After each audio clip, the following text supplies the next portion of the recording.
अक्षय और उसकी कुछ स्टूडेंट्स बैठे हुए थे। वहीं किंग कॉन्ग क्लब में हेड दिलीप भी मौजूद थे। गैम्बलर फाइट का मुकाबला क्लब ऑफ एमए और किंग कॉन्ग क्लब के बीच होने वाला था। इस बार क्लब ऑफ एमए के जीतने के चांस बहुत ज्यादा थे। मास्टर, क्या यह गैम्बलर फाइट कुछ दिनों के लिए पोस्टपोन हो सकती है? यह बात एक स्टूडेंट ने कही।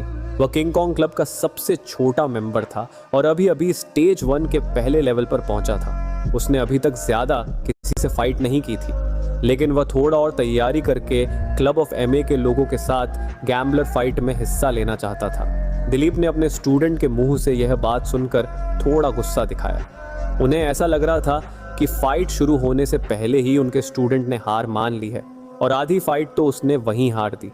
वैभव, हम ऐसा नहीं कर सकते। यह फाइट पोस्टपोन नहीं हो सकती। अगर हम इसके बारे में सोचें भी तो बाकी लोग यही समझेंगे कि हम क्लब ऑफ एमए से फाइट करने के लिए तैयार नहीं हैं। ऐसे में मास्टर दिलीप की क्या वैल्यू रह जाएगी? ये बात दिलीप के हेड स्टूडेंट ने कही। वह किंग कॉन्ग क्लब का वही सदस्य था जो इस बार अगले लेवल पर पहुंचने के लिए पूरी तरह तैयार था। यस, सीनियर ब्रदर सही कह रहे हैं। हमें हारने से डरना नहीं चाहिए, बल्कि हार मान जाने से डरना चाहिए। हमें कोशिश करनी चाहिए। मास्टर अक्षय स्टेज 2 पर हैं, उनकी स्टूडेंट्स नहीं। हो सकता है हम जीत जाएं, और वैसे भी हमें लड़ने से पहले हार नहीं माननी चाहिए। यह बात एक बहुत ही खूबसूरत लड़की ने कही। उसने मार्शल आर्ट का सूट पहना हुआ था और वह करीब 19 साल की थी। जैसे ही उस लड़की ने यह बात कही, सबकी नजरें उस पर अटक गईं। हाँ, ये बिल्कुल सही कह रही है। डरने की क्या बात है? ऐसा नहीं है कि यह जिंदगी और मौत की बात है। सभी उस लड़की की बात से सहमत हो गए। पापा, क्या मैं स्टेज पर जा सकती हूँ? उस लड़की ने दिलीप की तरफ देखते हुए कहा। बिल्कुल नहीं प्रिया, तुम एक लड़की हो। तुम जानती हो कि लड़कियां कैसे रहती हैं और जीतती कैसे हैं। दिलीप ने तुरंत उसे मना कर दिया। मास्टर सही बोल रहे हैं। ये लड़ाई और फाइट्स आपको हम पर छोड़ देनी चाहिए। एग्जैक्टली सिस्टर, अगर आपको कुछ हो गया तो आप लड़की हैं और इतनी डेलिकेट हैं। अगर आपको चोट लग गई तो? यह बात दिलीप के कुछ स्टूडेंट्स ने कही। पर मैं मार्शल आर्ट आर्टिस्ट हूँ, प्रिया ने यह बात नाराज होते हुए बोली। जैसे ही उसने ये बात बोली, सब चुप हो गए। जो लड़के वहां थे वे सभी 20 साल के थे, लेकिन उनमें से कोई भी मार्शल आर्टिस्ट बोलने के लायक नहीं था। सभी दिलीप से ही ट्रेनिंग ले रहे थे। लेकिन जहां तक बात प्रिया की थी तो वह 18 साल की उम्र में ही मार्शल आर्टिस्ट बन चुकी थी।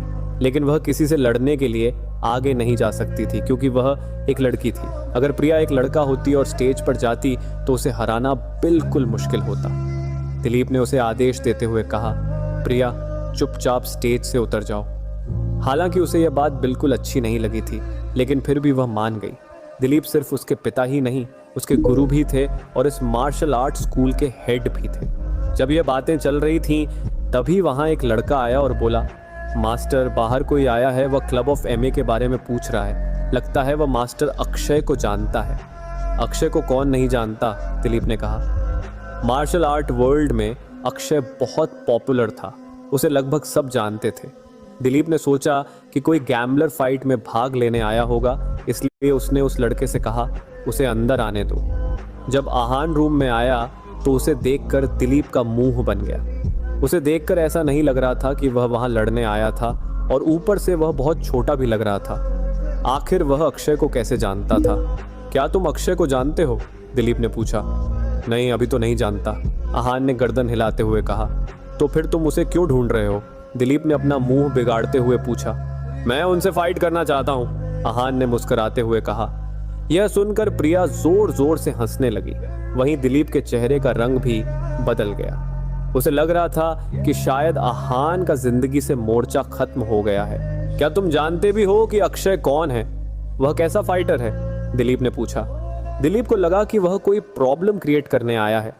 आहान को देखकर बिल्कुल नहीं लग रहा था कि वह मार्शल आर्ट से फाइट कर सकता है। मैं जानता हूँ, आहान ने मुस्कुराते हुए कहा। तुम्हें कुछ नहीं पता, मैं तुम्हें बताता हूँ। अक्षय कोई साधारण आदमी नहीं है, तुम मुझसे नहीं लड़ सकते। मैं तुम्हारे भले के लिए बोल रहा हूँ, यहाँ से चले जाओ। दिलीप ने आहान को चेतावनी दी, लेकिन आहान जिद पर अड़ा रहा। पर मैं यहाँ सच में अक्षय से लड़ने आया हूँ। आहान सोच रहा था कि उसकी बात पर किसी को भी विश्वास क्यों नहीं हो रहा था। लड़ने या आत्महत्या करने? किसी ने पीछे से कहा, अंकल, क्या आप मार्शल आर्टिस्ट हैं? प्रिया ने अचानक हंसते हुए कहा। आहान सोचने लगा था कि वह इतना बड़ा था कि एक लड़की उसे अंकल बुलाए। प्रिया, बिहेव योरसेल्फ, दिलीप ने प्रिया को आंख दिखाते हुए कहा। प्रिया बहुत चुलबुली लड़की थी और बात भी बहुत